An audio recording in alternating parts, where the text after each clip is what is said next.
Hello, everybody, and welcome to the Glory Glory podcast. I'm your host, as always, Kyle Quinn. Joining me today is Brush, a huge Manchester United fan. He's a regular on YouTube. How's it going, Brush? Yeah, not too bad, mate. Yourself? I'm okay, reasonably all right, but once again, a very, very disappointing night at Turf Moor this time.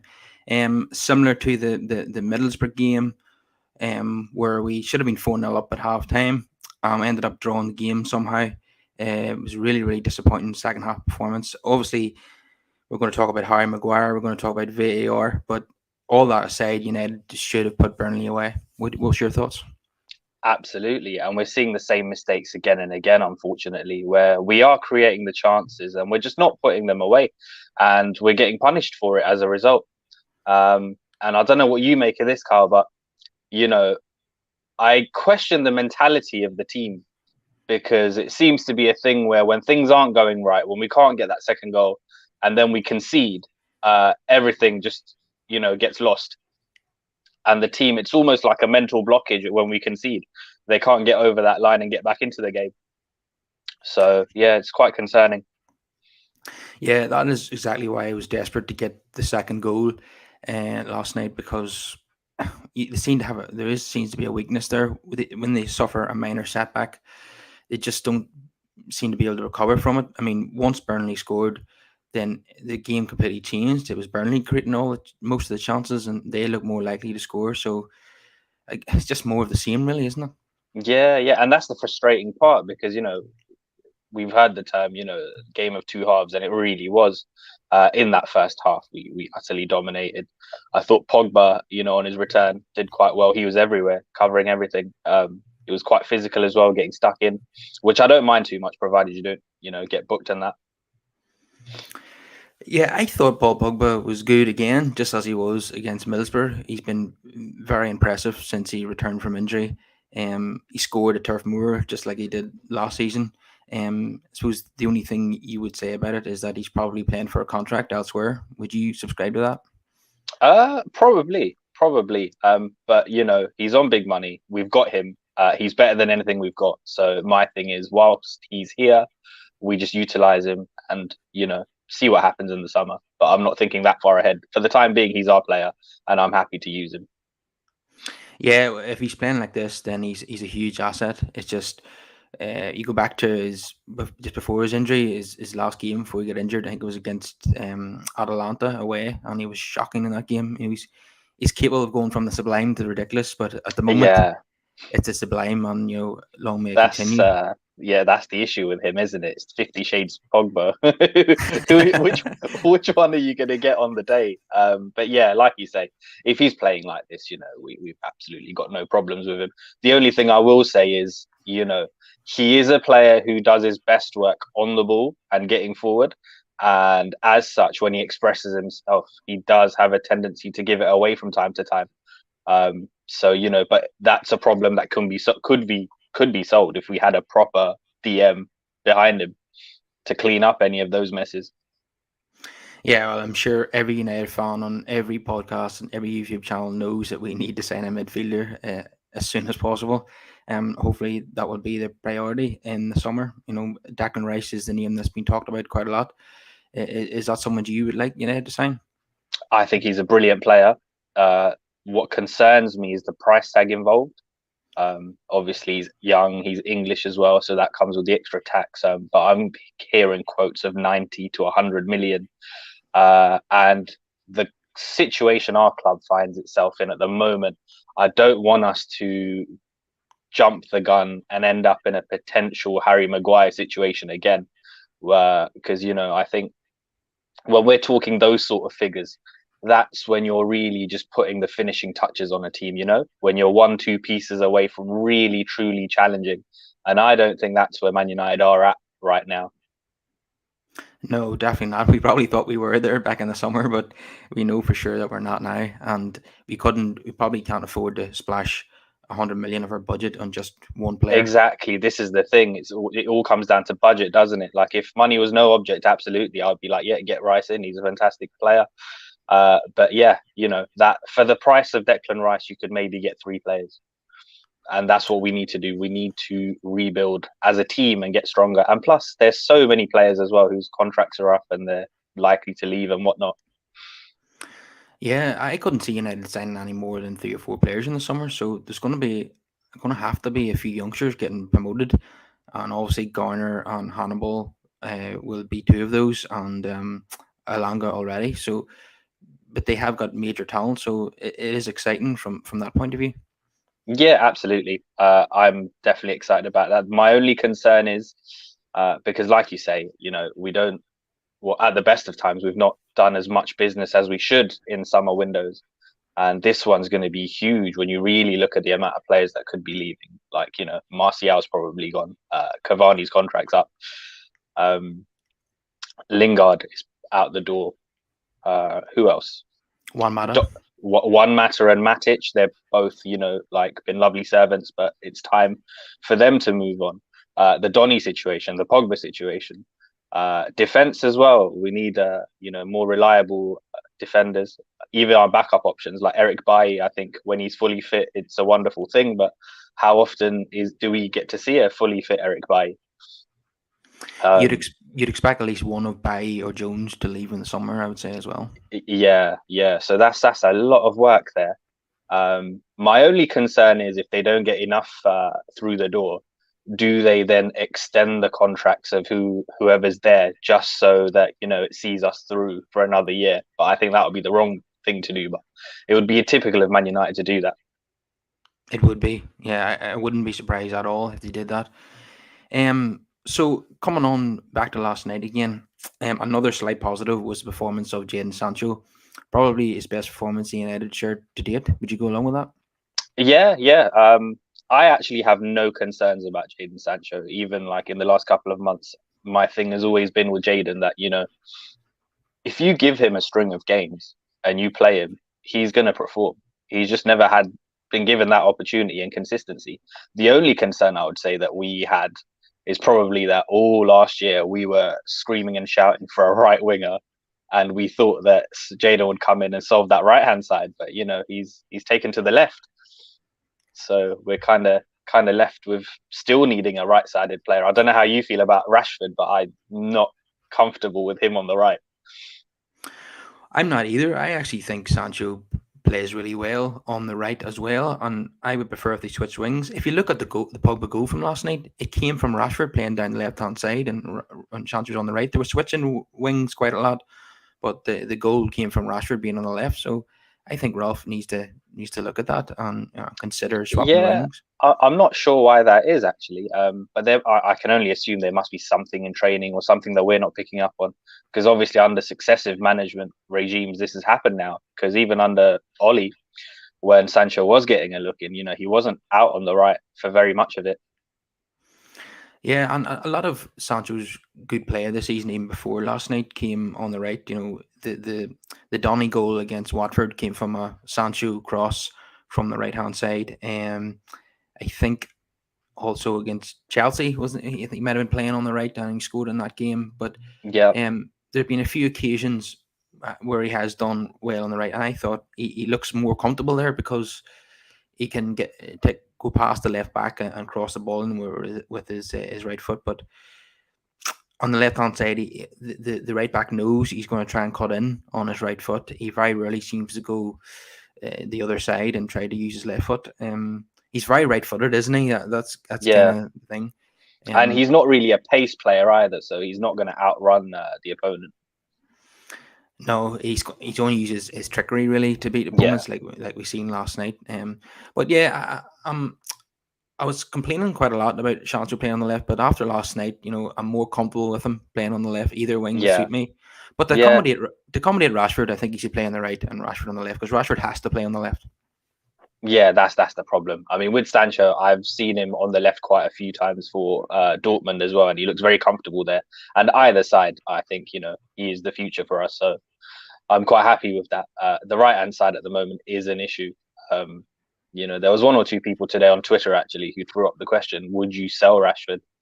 Um, I mean, for me, if the offer was right, it's something that I would give serious consideration to. But I think because of the whole brand as a whole, I can't see it happening. The fact that he is homegrown, he's come up through the academy, all the stuff that he's doing off the field, which is amazing work. I know it has nothing to do with football on the field, but we are a brand, unfortunately, and they look at all of these different aspects. So for those reasons, I can't see us getting rid of him. Yeah, I can't either. I wouldn't be surprised if he's at United for life, to be honest. Yeah, Given the Greenwood situation, the fact that Lingard is going to be leaving the club, I don't see Rashford going anytime soon. So yeah, neither do I. The thing is, if you accept Rashford for what he is, I don't think people would have as much of an issue with him. I think it's gotten to a stage now where the brand has, overtaken the talent of Rashford. I don't know. I think people look at Rashford and they expect things that he's not capable of. If you just, accept him for what he is, I think you can appreciate him a bit more. Like for me, if our aim is to get back to the real glory years, when we're consistently challenging for league titles and fighting in Europe, then players like Rashford can only be squad players. They're not the key men that you rely on. yeah, I think in a vintage United squad that wins the league and the Champions League, Rashford would be a very good squad player, but he Yeah, wouldn't get in the starting 11. I would agree with you on that. Yeah. yeah, and his decision making as well is an issue, and some of the flaws that we've seen in his game, it's the same things we were talking about a couple of years ago, and he's like 24 now. Um, so yeah, I don't know. I don't see there being too many changes now. I think what we have as a player now is what we have. So you just have to play to his strengths and use him accordingly. Last night he was frustrating me again because he just puts his head down and blasts the ball towards the goal rather than trying Yeah, to pick out a teammate or pick out a corner. He just seems to blast it straight at the keeper all the time. Done it against Middlesbrough, done it against Burnley. It's very, very frustrating. yeah, his decision making is atrocious. Also, I've noticed as well, whenever he has time on the ball, that's really bad for him. Every time he has it and he quickly gets it out of his feet, that's the best. You almost have to give him individual training and tell him, it's like, listen, Rashi, I need you to treat the ball like it's a ticking time bomb. Just get it out of your feet. Yeah, I wish the manager would have those words with him, because if he could make a few wee adjustments, he could be a great player. Yeah, that's the thing. And then, when he has scored, when he's come off the bench and, he as an impact sub, he's done brilliantly. Oh, absolutely. Yeah, I love Rashford coming off the bench for the last 20 Yeah, minutes because when teams are tired, the last thing they want to do is play against is his pace. come up against his legs and he's got energy to burn. So, that's perfect for him, really. Although he wouldn't be happy with that rule. No. Also the wages we give him as well. But I mean, we need to get into that. That's a whole different issue with our wage structure. It's an absolute mess. I know. The one thing is this summer with everybody's contracts, well, a lot of contracts running out, and some people wanting to leave because they're not playing. Yeah. The wage bill will be heavily reduced, so there'll be scope to get that down a wee bit because it is Yes. insane. I mean, it, well, before Donny and Martial left on loan, I think it was the highest wage bill in world football, and we're not getting the best brand of football in the world, are we? If you're paying the highest wages in world football, you'd expect a team who's challenging for the league and the Champions League every single season, but we're nowhere near that level. Yeah. Yeah. This is the problem, mate. This is why you need footballing people in footballing positions to make those decisions. And, we just haven't been doing that for so long now. Why have we got a backup goalkeeper on 150 grand a week?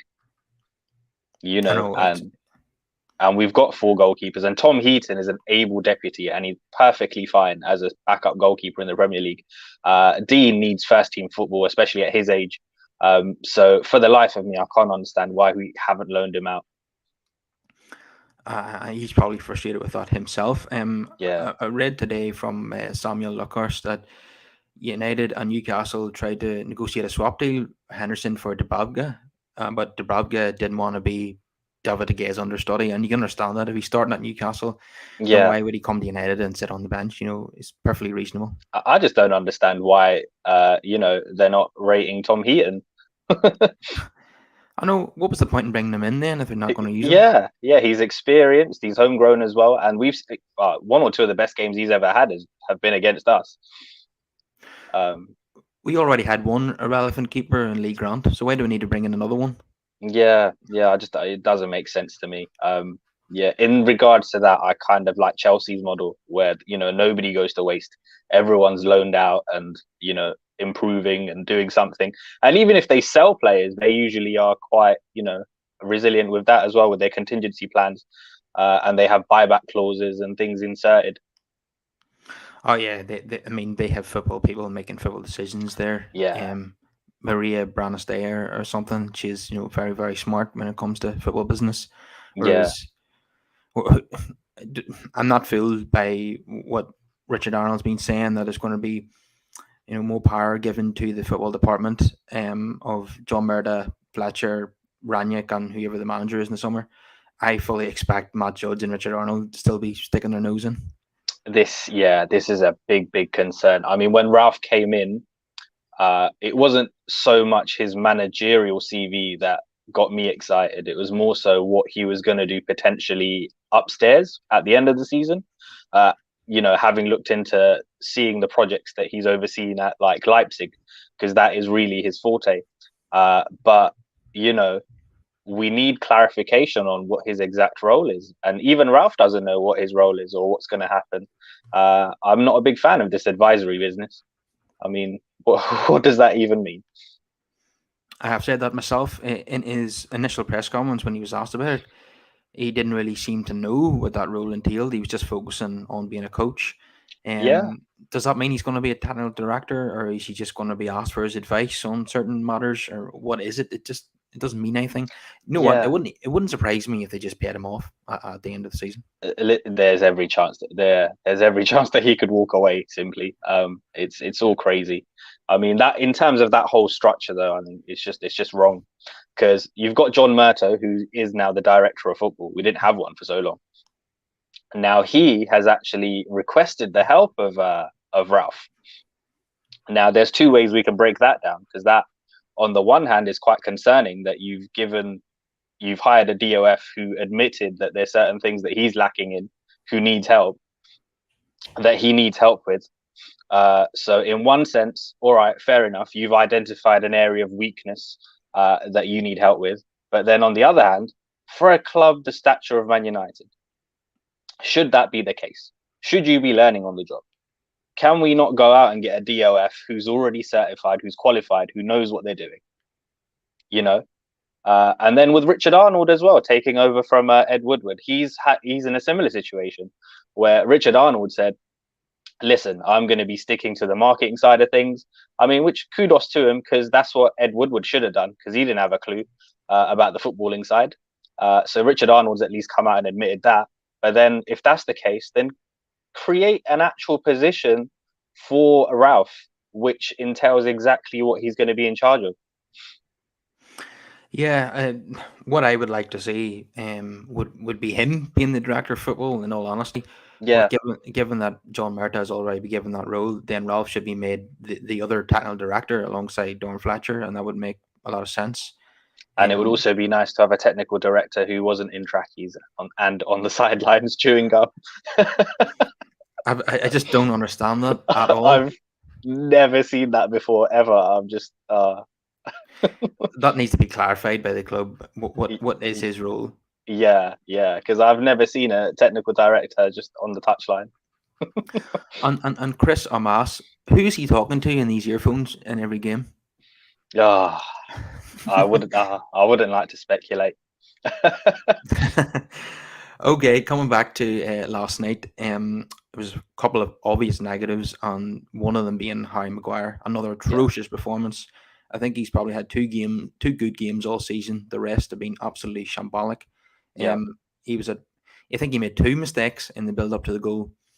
It was his fault that Rafael Varane didn't get his first goal for United last night. I was devastated about that. yeah. So yeah, another stinker from Harry Maguire. What are your thoughts on him? I saw the replay back today, and it looks even worse than yesterday. I mean, he takes our own players out, uh, so it's even worse. Again, it just speaks to United's poor planning over the years. It was a panic buy. It was one that I couldn't make sense of at the time, because if you're going to break the world record for a player, that's quite a significant move. And you do that when you know the player is good enough. Why would you spend a world record fee on a player who isn't top 10 in his position in the world and probably hasn't got the potential to reach that level? It makes absolutely no sense. I think he probably pinches himself every day, wondering, wow, what am I doing at Old Trafford? And I think that shows in his game as well. I think the pressure is probably a bit too much for him. The captaincy as well was given to him very early on. It's just the blind leading the blind, really. And I don't like to go in on Maguire. You know, I do think he's a decent defender. I just don't think he's up to the task of what we require him to do. Yeah, you could argue that he could be a backup defender for Man United, but he can't be the captain who starts every single game at centre half. That's Yeah, completely unreasonable. yeah. Another thing that kind of annoyed me about his post-match interview again, no, it's the same stuff that's churned out all the time with these players when they don't get a result. But when talking about the Burnley goal that was conceded, he seemed to blame everybody collectively rather than taking responsibility himself for that goal, which he should have done, and that kind of annoyed me a wee bit. Especially as captain as well, because you know that shows a lack of leadership. Yeah, I mean, the first thing the new manager has to do is strip him of the captaincy and give it to somebody Yeah, who's honestly, I mean, I know. Well, whatever we decide to do with Harry Maguire, you're going to make a loss. But I think it's one of those decisions where you just have to, you know, you have to pull the trigger. Um, yeah. I whatever, think he, sorry, whatever way I break it down, I just think there's alternatives out there that would work better than this. Because with him, whatever we try to do, I just feel like we're trying our best all the time to masquerade his deficiencies. I know it's just. I mean, I've seen fans on Twitter calling for Lindelof to come back into the team, and that's fair enough. I don't disagree with that. But let's not make out as if Lindelof is some kind of world class centre back because he's not. He might be a better option than Maguire, but he's turned far too easily as well by strikers like Ollie Yeah, Watkins. yeah. So he's a good alternative for now, but in the long term, he's not the answer either. Absolutely, but at least with Victor, he's. I mean, I'm happy with Victor. He's got a role to play, like as a squad player, in the first team. The one thing that really lets Lindelof down, is his lack of aggression. He's too standoffish. I think there might be one or two other leagues in Europe which are played at a bit of a slower pace that would probably suit his game more. Yeah, I've often said that the La Liga would really suit the Yeah, Lindelof.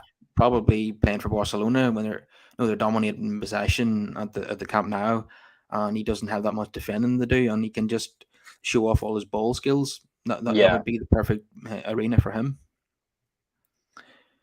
Um, okay, coming on to VAR. I mean, another disaster last night. We're not getting the rub of the green at the minute. That's obvious to say. Um, When it rains, it pours, as they say. Everything just seems to be going against us at the minute. Yeah, I mean the handball against Middlesbrough was absurd. How that stood. I That's don't a ridiculous decision. I don't know. I don't care what rule they pull out of the bag. I'm just not having it. Last night, very soft decision to disallow the own goal because of a apparent foul by Pogba. I mean, Yeah, I mean, it, having watched it back as well, at first I thought it was a foul, and then I watched it back. I just think it's a bit clumsy, and it's because he's quite lanky as well. It's the way he falls. You know, I don't think there's anything he can do really about his arms being in the way. yeah, for me, the goal shouldn't have been ruled out for something as soft as that. And then, the other goal that was ruled out. What was the reason for that again? Is that many disallowed United goals these days? Which goal was it that was ruled out? The first one that was ruled out. The Varane one was Harry Maguire. Oh, that's it. Yeah, Yeah, Maguire was in an offside position when he blocked off one of the defenders. I suppose you could say we benefited from a similar decision against Aston Villa in the FA Cup when Cavani was blocked off by one of their players that led to an Aston Villa equaliser being disallowed. So I yeah. suppose we can't really complain too much about that. But for me, the own goal has to stand. It wasn't much of a foul there. Yeah, in that one though, I did think they reached the right conclusion in the end, but I think there was a little bit of big team bias, definitely, because I think if it was any other club, they probably wouldn't have spent as long as they did, like checking it from every single angle. Yeah, the Aston Villa one. Yeah, the Villa one. I know, but last night, if Pogba fouled the Burnley defender, then what about the clear nudge by Tarkowski on Rashford when Rashford was running at full pace? Is that not a penalty? Yeah, these are the things. These are the things that go against us, and I think certain referees as well. They look out for these things, and they have certain biases, and already intrinsically in their head, they've got an idea of what certain players are like and how easily they go down, and look at their stature and things. Um, and I think that all plays a part. But it really annoys me though that we're sat here having to discuss these VAR decisions because honestly, there's been some really good moments of football from us. It's just a shame that we can't concentrate on that because it shouldn't even come to any of this. Having looked back at the Middlesbrough game, I had to sleep on it for 1 or 2 days. I still felt a bit rubbish about it afterwards, but because in the aftermath of that, I was thinking, why are we sending Cavani on leave? He should be there on the bench. Like, why am I looking at the bench thinking, wow, we can't take Ronaldo off because there's no one to come on, and we've got two goalkeepers on our bench. It's ridiculous. But then when you look at it another way, you think, wow, whatever team we put out should be capable of comfortably beating Middlesbrough. And when you watch the game highlights back as well, we absolutely dominated for a fair bit of that game. And you just get punished for not taking your chances. Yeah, I think we played some beautiful football in the last two games, and we've come away Yeah. with the 2-1 each draw somehow. It's really, really frustrating that there. If we could actually convert our chances and not be unlucky with VAR, we Mm. could have won both those games 4-0. But Absolutely. And that is the one thing that gives me a glimmer of hope. And when I say glimmer of hope, I don't mean like for top four and stuff. I'm not even looking at that. Anything from this season is a bonus as far as I'm concerned. But just, we're looking for signs of growth and things to build on. And I am seeing stuff under Ralph, be it slow and steady progress. There is progress being made, and that's somewhat encouraging. yeah, I think he said that himself. That the team are starting to play better as a unit, and they're doing what he's asking them to do and what Yeah, they're being coached to do on the training ground. So there is slight positives in that, but in the near future, these have to be converted into 3-0, 4-0 wins. absolutely. There's no excuses for not doing so. But yeah, it's one of those where we really have to wait for the summer. Um, I don't know how you felt about this transfer window, but the fact that nobody was brought in was kind of telling as well. It makes me wonder, well, is it because you're just waiting for the summer and you want the new manager to come and sort things out, or? But it's yeah, somewhat discouraging because you'd think with a DOF you could still identify certain players who would work under any manager. Like a club of our size, we should be scouting 24/7 anyway. Um, I know before the transfer window opened, we were linked to the Julian Alvarez, the kid from River Plate, quite heavily when they said that there's a good chance of Cavani leaving as well as Martial, and then we heard nothing from it, and now City have snapped him up. And now that he's went to City, he'll turn out to be the next Aguero. It's written in the stars, isn't it? Now he's going to turn out to be amazing, and we're just going Yeah, to if it if it wonder what could have been. if he came to United, he would have been an absolute flop. That's just the way it works. Listen, if he came to us, he would have been the next Diego Forlan. Yeah, 100%. Another name that was actually being linked in the last 24 hours is the Dortmund centre back Manuel Obafemi Ancha Akanji. Akanji, was it? Akanji. Yeah. Yeah, Akanji. Yeah, he's out of contract in 2023, and he could be available for as little as 30 million euro in the summer. Apparently, he's a United supporter, and United are interested in him. Would you see him as someone who could come in and partner Rafael Varane? I've not seen enough of him to make a proper judgment, if I'm being totally honest with you. So I'll need to see more. This is the Swiss guy, right? Is he Swiss? Yes. Yeah. Yeah. Yeah. I've seen him a few times. He looks very pacey. But yeah, I haven't really analyzed his game like that. So I'll need to see more of him before I could make a proper judgment. All I know is that what we currently have going on is not it. And also, like, I'm not expecting a like for like change or any sort of world class replacement to come in or anything. It's going to be a work in progress.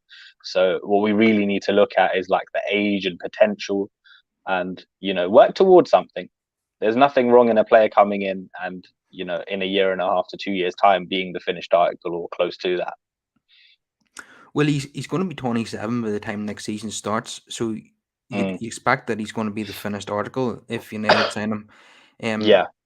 Like if he's better than Harry Maguire and better than Lindelof and Bailly, then £30 million is a snip. I would go I ahead mean, and start getting. 30 million in this market, in this day and age, you're going to pay that for any centre back, aren't you? Really? And Yeah, honestly, we need them. Because Bailly's done. Jones is probably going to leave as well, so we're short. And who knows what's going to happen with Axel? yeah. I think at the very least we're going to sign a midfielder, a centre back, possibly a right back, and probably a forward as well. I wouldn't expect any more than that though.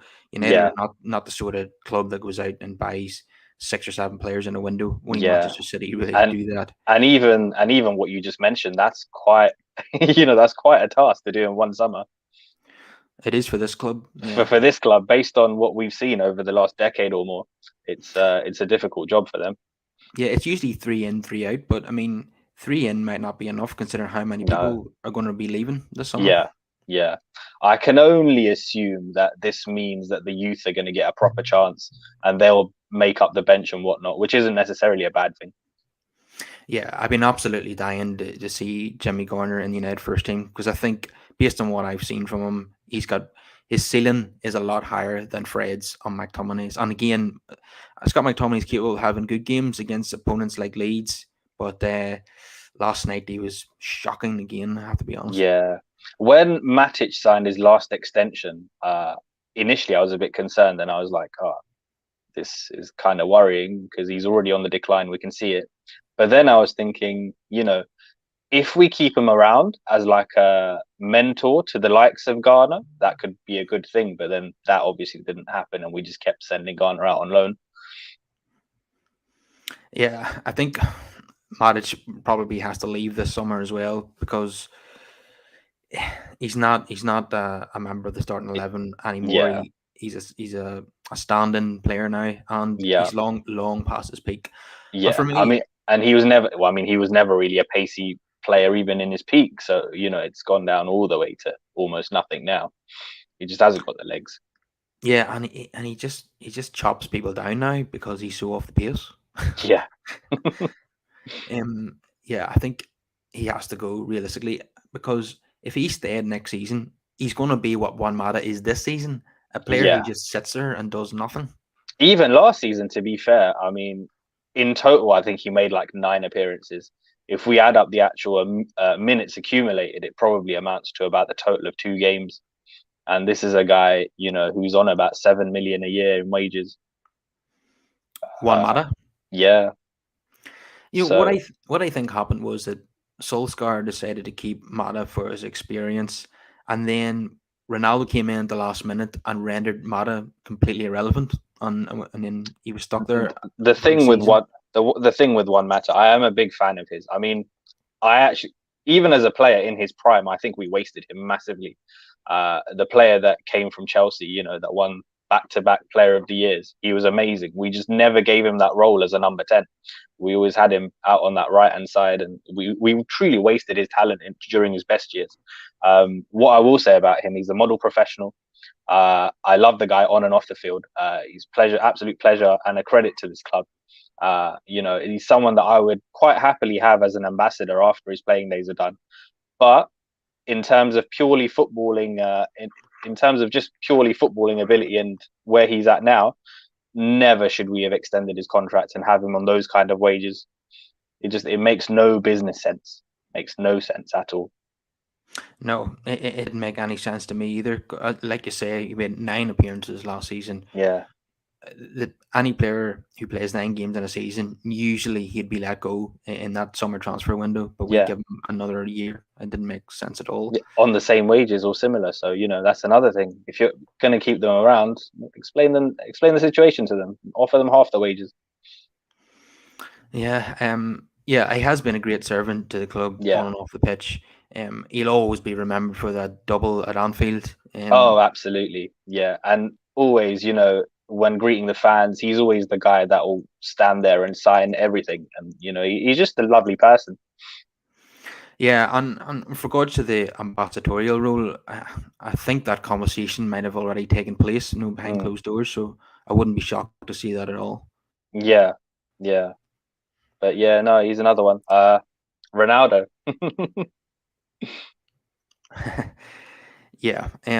What do you make of Ronaldo's being on the bench last night? What doesn't surprise me. I think he deserved to be on the bench on the basis of the Middlesbrough performance, but I don't think I'm.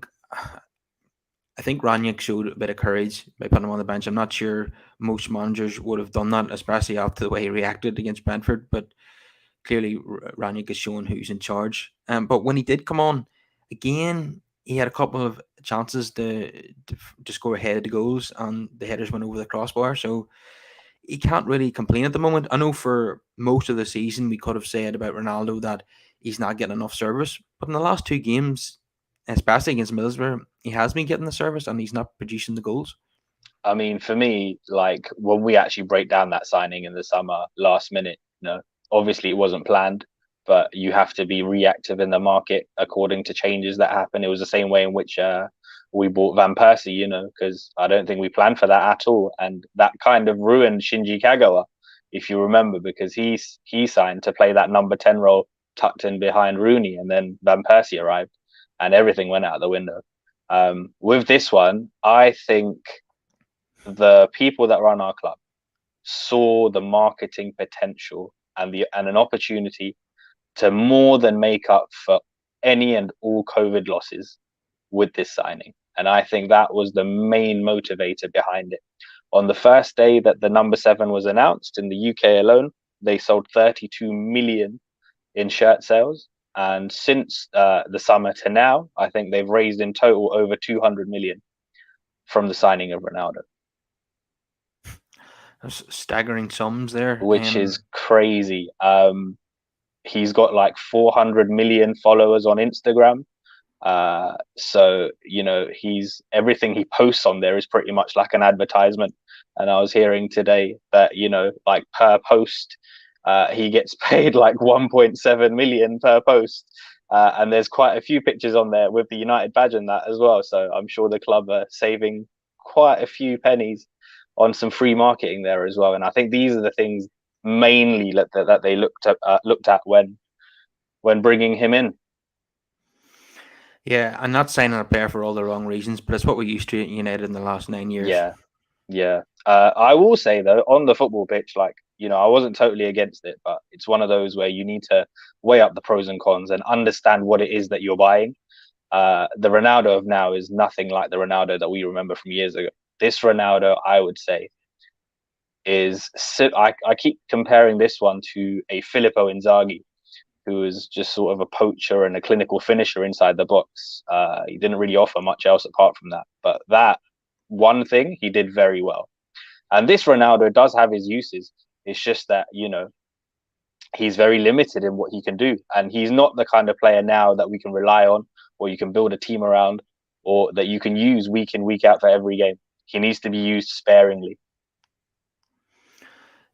Yeah, I think it was the right decision in terms of fitness on form not to play him last night from Yeah, the start.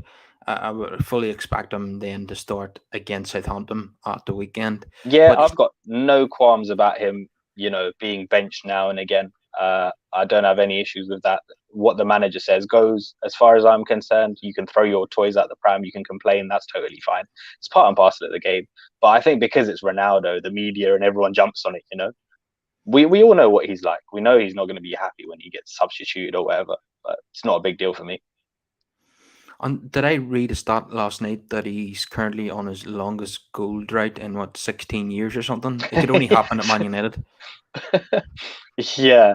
I think they said that it's the first time he's gone 5 games without scoring since like 2010 or something, which is a ridiculous stat in itself. Yeah, it is The, insane. the the man's 37. I mean, what professionals even make it to 37? So it's phenomenal, really. Yeah, I mean, Wayne Rooney is younger than Ronaldo by 6 months, and he's a manager of Derby, whereas Ronaldo's still playing for United. So when Yeah, you put it like that, it's incredible. yeah, But yeah. Him, there's Latans. They're just from another planet. yeah, we want to see his goal output increase though, because I don't like to see him suffering a goal drought because he's such a class player, and you want to see him improve his United goal record. I'm not sure what number he's on at the moment. It must be maybe 130 odd. You want to see him get that right up there amongst the top. The Premier League record, I think it was on 80 something, and I really want him to hit that the century. Yeah, you And want him to become one of the 100 club. yeah, that needs to happen. And also the thing is, this Ronaldo, it has to be about production. It has to be about the end result. So if Ronaldo is not scoring, he's not offering you much else. So that is something that needs addressing. Yeah, and it'll be typical him. He could go the whole month of February without scoring a goal in the Premier League. Then when he plays against Atletico in the Champions League, he'll score a hat trick because he always gets up for the Champions League. Yeah. Oh, the bicycle kick he had against Borough. Oh, that just the movement, just everything about that, the setup towards that. If only that had gone in, I'd be watching that back all day. Yeah, if he scores one of those types of goals Yeah. this season, I'm going to be elated. Especially if it's in a big game, at Anfield or at Etihad or Atletico. It would be amazing if he did that. I'm sure he's got that in his locker still. Just going through a wee bit of a bad patch at the moment, but hopefully he comes through that. Yeah, yeah. And yeah, like I say, with a player like Ronaldo now at his age, you need to just make up for the deficiencies. You do need to give him service. You need to get into the box. You do need to put on a plate for him. But then if there's one chance in a game, I know who I'd want it to fall to. Yeah, definitely. He's the only reason why we're even still in the Champions League with his 6 goals in five Yeah, games. Um, yeah, exactly. it's just that he hasn't. I knew he wasn't the Ronaldo that left Man United at Mm. 24, the flying winger. But looking at his goal record at Juventus, I still expected a lot more from him this season. I didn't anticipate him to only have 8 goals by February in the league. It's a wee bit disappointing. But then the thing was that when I looked at the Juve record, with Ronaldo, you have to accommodate him. You have to play around him to get the best out of him, and they did it for 3 years under three different managers. And the Ronaldo factor couldn't get them past the last 16 in the Champions League. Yeah, they were really really disappointing. I think Yeah. that's one of the reasons why he left. But coming to United at this moment in time, it's not going to improve his chances of winning the Champions League. No, no. I thought it was a very brave decision on his part, if I'm honest. Even initially when we thought he was going to City, I thought, for him to even consider a return to the Premier League at his age, I thought it was a very brave decision. And I believe he was going to go to Manchester City. Only Alex Ferguson's intervention obviously prevented that. Yeah, so do I. I do think that was going to happen. I think it would have been a better career move for himself, but I'm glad it Yeah. didn't materialize because you don't want to lose one of your legends to your rivals. You don't want them gloating about that. Yeah, yeah, absolutely. I mean, yeah, I still feel a bit sick about the Carlos Tevez situation. Yeah, it wasn't great.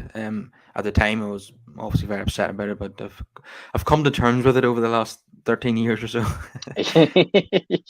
Yeah, it upset me because I've always been Team Tevez. I preferred him over Berbatov. I know I'm in the minority.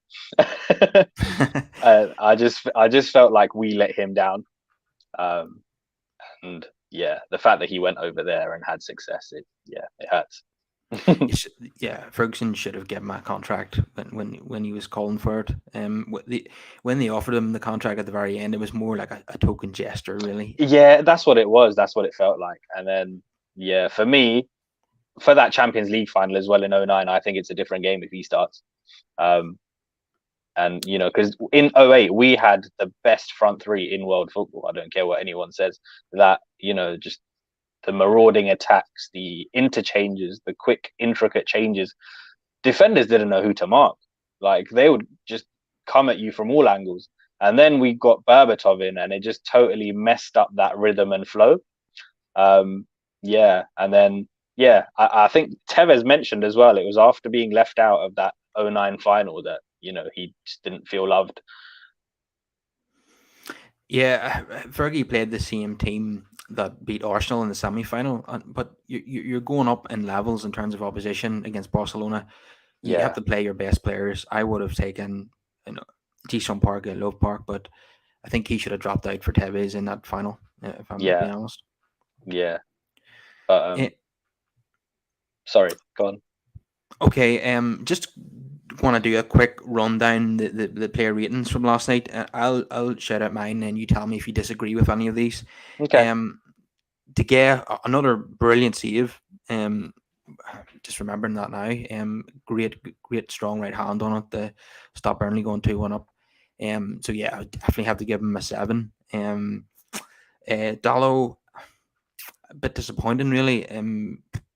His crossing just not good enough. The Um, crossing definitely needs work. The one thing I will say about Dallo, though, he looks way more comfortable on the ball than Wan-Bissaka. it wouldn't be too hard, Larry, would it? He really wouldn't. But I mean, it's just so reassuring to see because Aaron, it's just it's like Bambi on ice sometimes.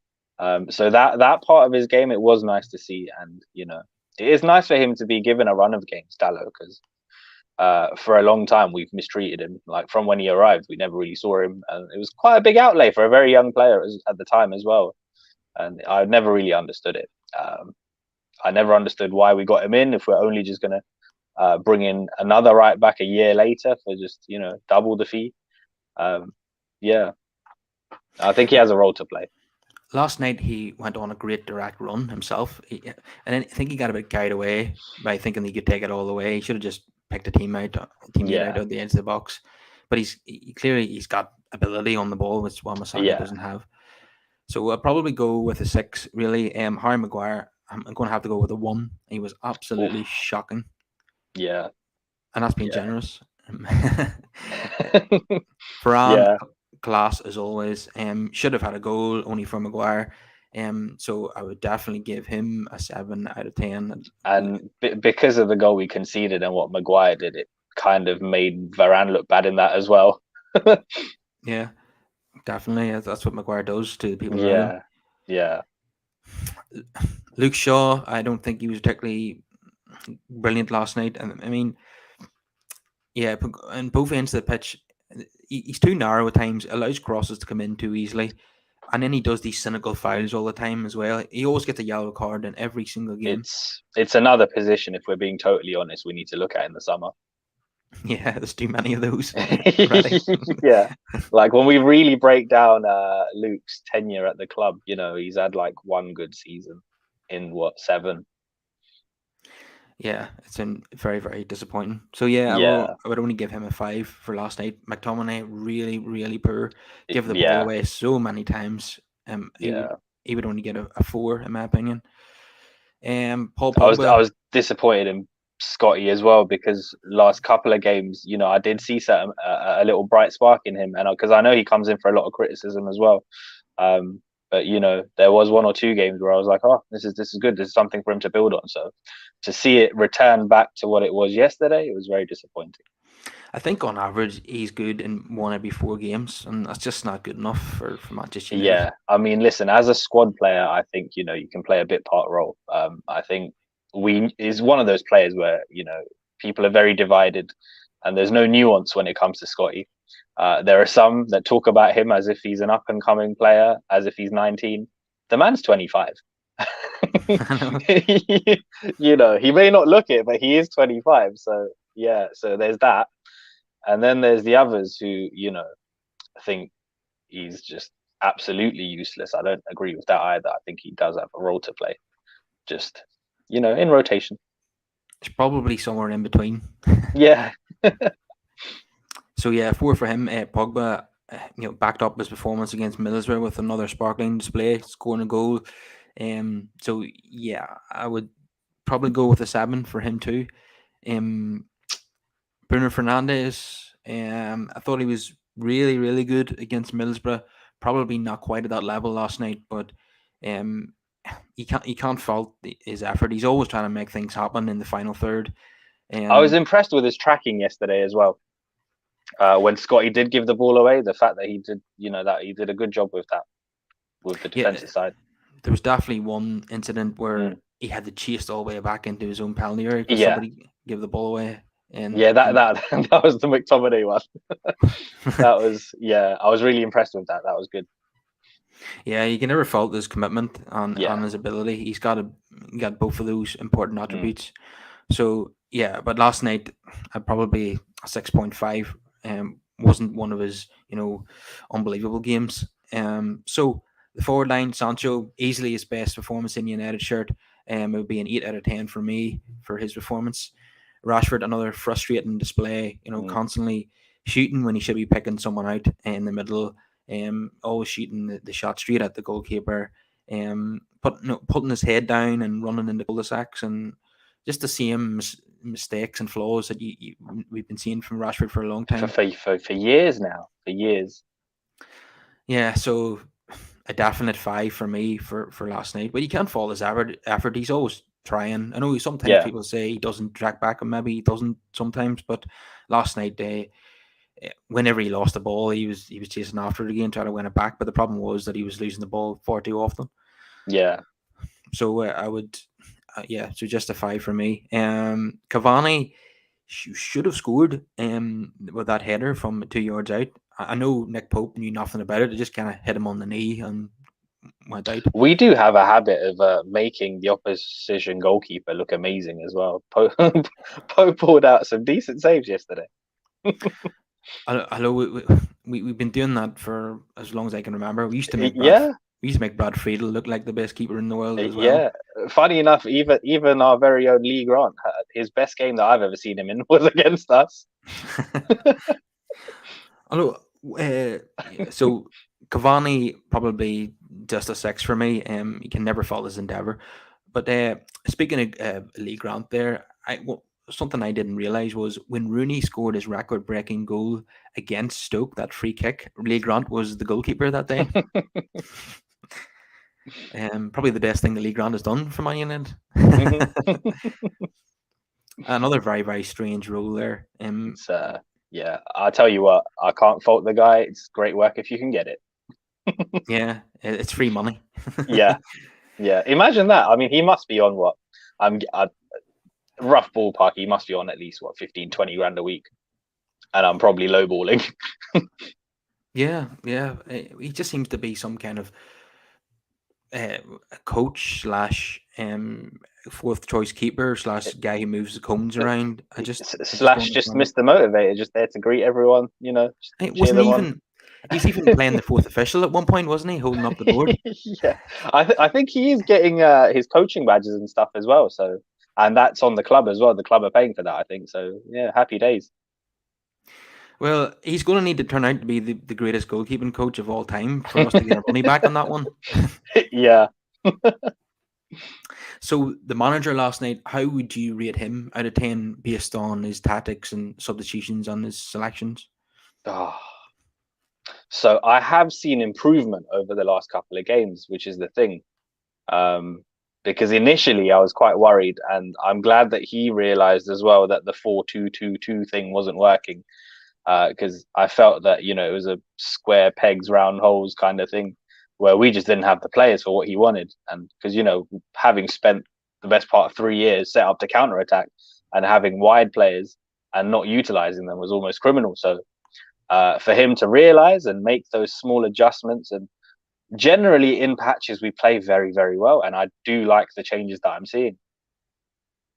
So Yeah, yeah, I am impressed with some of the football we're playing.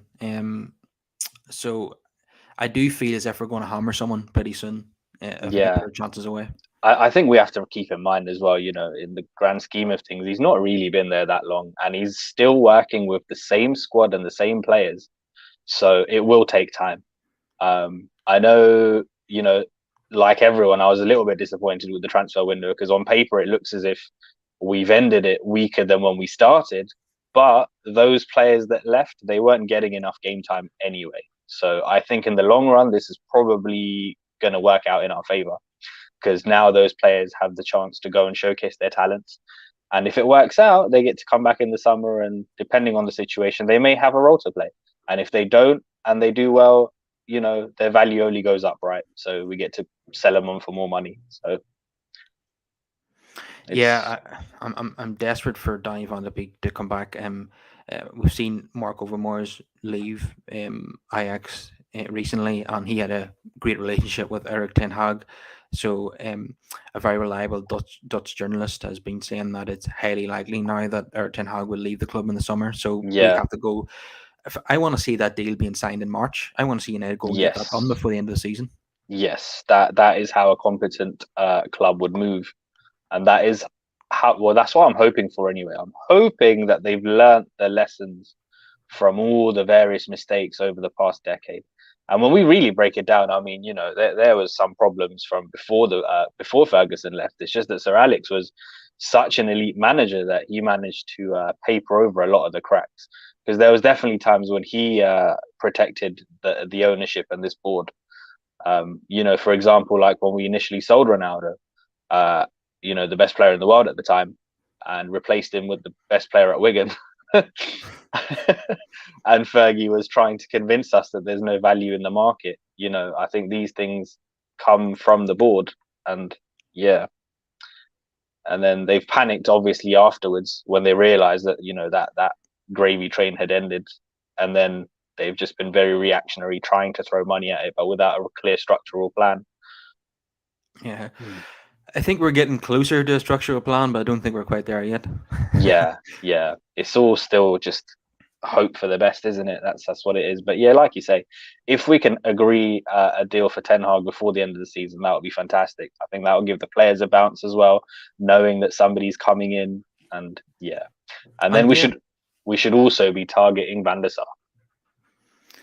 yeah, well, that's the ideal scenario, but I really don't see United going down that road because what the Glazers do, they promote from within people that they trust. They don't want to Yeah. bring in, they're not bring appoint a CEO from another club who they don't know and trust. They like these financial guys to be in those chief executive roles. And Van der Sar, I couldn't see him. Maybe he will, but to come to United and kind of take on the role as director of football is kind of a demotion from being the CEO at another club. But will he Oh do no, that? if he came over, he would have to be the exec. He would have to take over from Arnold. He Yeah, would I have to. don't see that happening. Yeah. To be honest, even even though every fan wants to see that, Yeah. And the thing is, it's not only because of his association with the club and the fact that he knows us inside out, that's a bonus. But the fact that he's been there in this position at Ajax for 10 years, they actually sent him to university, and he's got his degrees and stuff, and he's proper studied this. So it would be a very, very competent appointment. And with the Glazers, we know that they are hands off. Well, if you're going to be hands off, at least put footballing people in these positions. And why these guys, financial guys, don't make the correlation between on-field success and greater profit for themselves, I will never know. Yeah, that's what I've said. I mean, you can have the best of both worlds, but they don't seem to realize that. Not only is Van der Sar a very competent football man, but a very competent businessman as well. But Yeah, they could have went down that road this year, and they didn't. They decided to just give Arnold the role and we knew exactly what they were going to do. That they were just going to give basically and Woodward's understudy the job. yeah, and it's nonsense because I mean, it's not like there aren't templates out there that's already been set out for these guys to follow. It's not rocket science. They don't have to like reinvent the wheel. You can go look at how Juventus have operated over the past 10, 15 years. Juventus, when we were at our prompt, the last time we were winning doubles and whatnot, they got relegated to Serie B in 2006. And they've rebuilt from there. Bayern Munich in the late 2000s weren't too great. And you look at these structures that they've had where they've done competent business, they've picked up players on free transfers. They've worked within a wage structure so that when the time comes, they can splash on one or two players who they identified and have thoroughly scouted. And we don't seem to do that. Yeah, it's just, it's one of the things that really irks me, the fact that we don't sell players. We never balance the books. We managed to go out and we tend to overpay. First of all, we tend to stick them on high wages, then find it difficult to get rid of them. then price them out of moves when there is interest, and then they just sit there and rot and run their contracts down. It's madness, absolute madness. Yeah, I think you summed it up pretty well there. What happens at Bayern is, like Schweinsteiger said on the official United podcast this last week, is that they have a bunch of ex players there in the boardroom, Yeah, and that's the difference. yeah, yeah, Yeah, and they're such a well run club. Like we talked about appointing a manager next month for next season. Well, that's exactly what Bayern have done so on so many occasions, including Guardiola. I think they might have even appointed Guardiola in January, to come in that summer. Um, yeah. It was while he was on his sabbatical. He was like living in New York or something after he said that he was taking a break. But yeah, they announced it that we've sorted it out and he's coming in the summer. and Manchester City did the same thing. They announced that Guardiola was coming in the summer to Yeah, replace Pellegrini. We need to do that ourselves. yeah.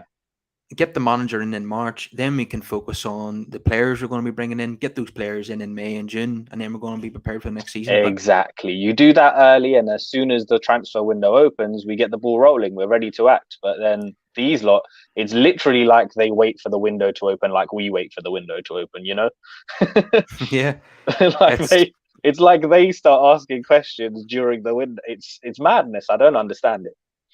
and then run into more obstacles when they're trying to negotiate a fee with the other club. Then Oh they Jesus. then they have to go to Florida to make sure that the Glazers sanction the move. And if they say no, then they have to go back and start again. And then they get approval from the director of football, the manager, and then the negotiator, Matt Judge. And then they go, right, we've got another package together. Quick, phone Florida again there and see, are they okay with this? Nope, we have to start again. And then it's a It's circus. it's it's crazy. And then negotiating wise, I mean, I certainly had an eyebrow raised this January when Kieran Trippier went to Newcastle for like 12, 13 million, because in the summer they quoted us 40 million, and I was just like, yeah, they saw Ed Woodward coming, didn't they? Yeah, 100%. Saw Ed and thought, yeah, you know what? No, you can pay the release fee. It's because it's craziness. Which is amazing because Newcastle are the richest club in world football and didn't even try to whip them off. So it just Yeah, shows yeah, you yeah, how, yeah. Because in the how much. summer I was a little bit annoyed because I was like, oh, he's going to be 31, and 40 million is a ridiculous amount. But yeah, for 13 million, I would have taken him all day. Yeah, and he scored last night, didn't he, Yeah, against yeah, he Everton? scored a Yeah, free kick. Yeah, yeah, and he scored a free kick in the World Cup semi-final as well. So he's capable of those types of moments. So yeah, that ship has sailed, unfortunately yeah, for us. yeah. But I mean, it would have been a short-term fix anyway due to his age and whatnot. Um, but yeah, it's just one of those things, isn't it? We're just going to have to scout properly. I mean, they'll Yeah, probably, well, we need to first of all, we need to get a competent scouting system going. yeah, we'll probably have to scout another 804 right backs before deciding on the replacement for Aaron Wan-Bissaka. See, this is the other thing as well. When we look at structures at clubs and how they do things, the Portuguese market, Porto and Benfica are two clubs who historically have raised a hell of a lot of money by selling players. You know, and why is nobody asking questions on how their scouting works? Who are their scouts who are going to find these, who are unearthing these gems, who they turn a profit on very, very consistently? And why are we not asking questions? And with the resources that we have, these are the kind of things we should be putting into play. Yeah, we should be going out there and buying their scouts, not their players. Yeah, yeah, that's exactly what we need. Yeah, that is what we need. And then teams like Chelsea as well. There's always an influx of incomings and outgoings, irrespective of if they make it to the first team or not. You need to get players through the door. You get them in, young, rough diamonds, and then you send them out on loan. It's actually a fantastic model in the modern game, because as much as we like to ignore the fact, it is a business now, and you need to think of it like a business. And I know hindsight's a wonderful thing, but even on deals like De Bruyne and Salah, which we look back on now and think, oh, that was a bit silly to let them go. At the time, Chelsea actually made a profit on both of those players. Yeah, they're making profits on players who've never made a first team appearance, whereas Exactly. we we can't even sell our first team They've players. as ridiculous as the fee for Lukaku was, they covered that in the players that they sold, half of whom didn't even play for them. Yeah, it's a great model there. Unless the rules are changed and you're only allowed to loan out a certain amount of players, and you're only allowed. I think I read something. I think FIFA are trying to implement that, where they're trying to limit the amount of players you can loan. Yeah, it wouldn't be great for Chelsea from a Mm, because they're trying to fit in with the FFP and all that, and that really helps them kind of overcome that scenario because that's how they pay for the transfers. yeah, By exactly. And so with where their stadium is as well, you can't really expand any further. yeah, so if that was taken away from them, then they would lose out on a lot of cash. So I could Mm. see them maybe taking that to the European court or something, like Manchester City have done in the past with certain issues with FIFA. Yeah, and also because of the way they operate as well, I think when they had that transfer embargo and when Lampard was in charge, it didn't really affect them, did it? Because they could just call on all the kids that they had loaned out who are already at a very decent level. Yeah, and they still finished comfortably in the Champions League spots. Yeah, yeah. And even when that embargo was announced, that January they went out and signed the deal for Christian Pulisic, who was coming in anyway. So they always find a way to just jump over these hurdles. Yeah, they're a competently run club, unlike us.